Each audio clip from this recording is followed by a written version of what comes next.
कार्तिक मास की शुक्ल पक्ष की एकादशी तिथि को देवोत्थान एकादशी के नाम से जाना जाता है। इसे देव प्रबोधिनी या देव उठनी एकादशी के नाम से भी जाना जाता है। सभी एकादशियों के व्रत में देवोत्थान एकादशी का विशेष महत्व है, क्योंकि चतुर्मास में भगवान विष्णु योग निद्रा में चले जाते हैं, जिनका शयन काल देव उठनी एकादशी के दिन समाप्त होता है। देव उठनी एकादशी पर माता तुलसी और भगवान शालिग्राम के विवाह का विधान है। इसके बाद से चतुर्मास से रुके हुए विवाह आदि मांगलिक कार्यक्रमों की शुरुआत हो जाती है। इस साल देव उठनी एकादशी को लेकर बहुत सारे लोगों के मन में उलझन बनी हुई है। कोई कह रहा है कि 14 नवंबर को देव उठनी एकादशी है, तो कोई कह रहा है कि 15 नवंबर को देव उठनी एकादशी है। तो ऐसे में आप क्या करेंगे? दोनों दिन एकादशी का व्रत रखेंगे? बिल्कुल भी नहीं। दरअसल हुआ यह है कि भारत के अलग अलग क्षेत्रों में सूर्योदय का समय अलग अलग होता है, जिसके वजह से किस दिन कौन सा तिथि मान्य होगा यह उसी पर निर्भर करता है। अब दिल्ली और वाराणसी के सूर्योदय के समय में लगभग आधा घंटे का अंतर होता है, जिसके वजह से देखा जाए तो एकादशी की तिथि कभी कभी दोनों जगहों पर अलग अलग हो जाता है। पर धर्म नगरी वाराणसी के अनुसार चलना सबसे अधिक उत्तम रहता है। तो मैं आपको एकादशी कब से कब तक रहेगा और सूर्योदय सूर्यास्त का समय बता देता हूँ। उसके बाद आप अपने विवेकानुसार व्रत रखें। तो एकादशी तिथि का प्रारंभ 14 नवंबर को सुबह 5:51 पर होगा और एकादशी तिथि की समाप्ति 15 नवंबर को सुबह 6:42 पर होगा। अब मैं आपको सूर्योदय और सूर्यास्त का समय बता देता हूँ। तो 14 नवंबर को वाराणसी में सूर्योदय का समय सुबह 6:14 रहेगा और सूर्यास्त का समय शाम 5:10 रहेगा। दिल्ली का समय आप स्क्रीन पर देख सकते हैं। 15 नवंबर को वाराणसी में सूर्योदय का समय सुबह 6:14 रहेगा और सूर्यास्त का समय शाम 5:10 रहेगा। अब एकादशी तिथि के समय को देखकर आप भी समझ सकते हैं कि एकादशी व्रत दोनों दिन रखा जा सकता है, क्योंकि एकादशी दोनों दिन है। पर वैष्णवों को चाहिए कि द्वादशी के साथ मिली हुई योग्य एकादशी के दिन व्रत रखें। तो आइए देखते हैं कि द्वादशी तिथि कब से कब तक है। तो द्वादशी तिथि का प्रारंभ 15 नवंबर को सुबह 6:43 पर होगा और द्वादशी तिथि की समाप्ति 16 नवंबर को सुबह 8:04 पर होगा और 15 नवंबर को वाराणसी में सूर्योदय का समय सुबह 6:14 रहेगा और 16 नवंबर को सूर्योदय का समय सुबह 6:15 रहेगा। यहाँ मैं आपको बता दूं कि किस दिन कौन सी तिथि पड़ रही है, यह उदया तिथि के नियमानुसार तय होता है। और वो नियम यह है कि जो तिथि सूर्योदय के साथ शुरू हो वह उदया तिथि कही जाती है। और वाराणसी में सूर्योदय के साथ 15 तारीख को द्वादशी तिथि नहीं है, पर एकादशी तिथि है।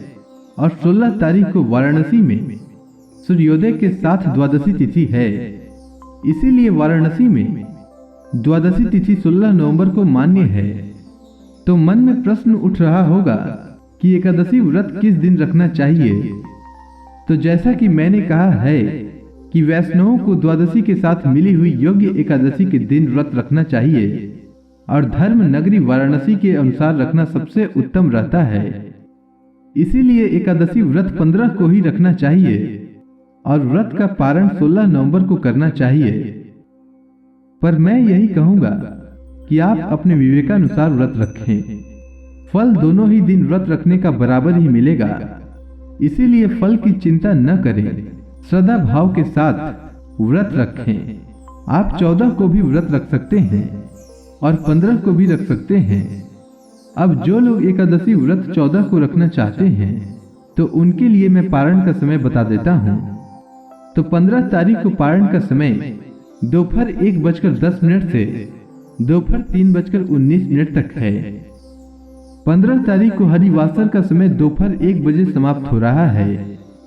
इसीलिए कोई अगर 14 को व्रत रखकर सुबह सुबह 15 तारीख को व्रत का पारण करना चाहे तो उसे 15 तारीख को सुबह सुबह व्रत का पारण नहीं करना चाहिए, क्योंकि वो जिस समय व्रत का पारण कर रहे होंगे उस समय हरिवासर का समय रहेगा और हरिवासर में एकादशी व्रत का पारण वर्जित है।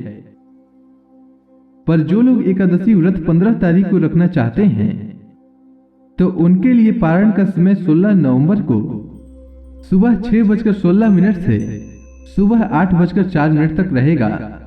आपको इसी समय व्रत का पालन करना चाहिए और आप लोग सुबह सुबह सूर्योदय के बाद व्रत का पालन कर सकते हैं।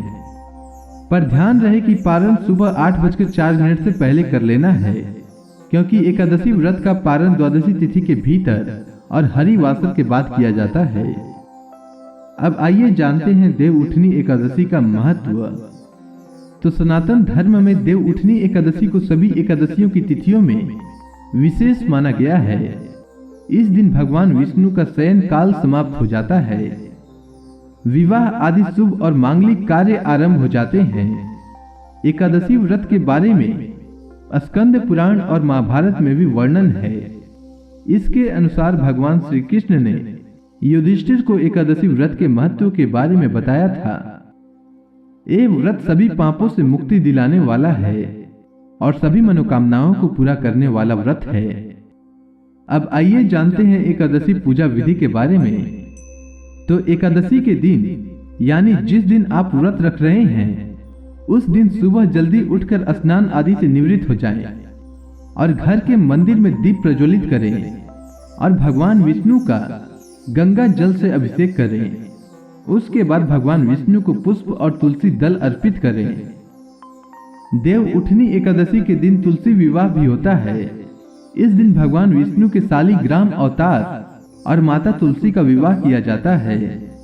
इस दिन माता तुलसी और शालिग्राम भगवान की भी विधि विधान से पूजा करें, भगवान की आरती करें और भगवान को भोग लगाएं।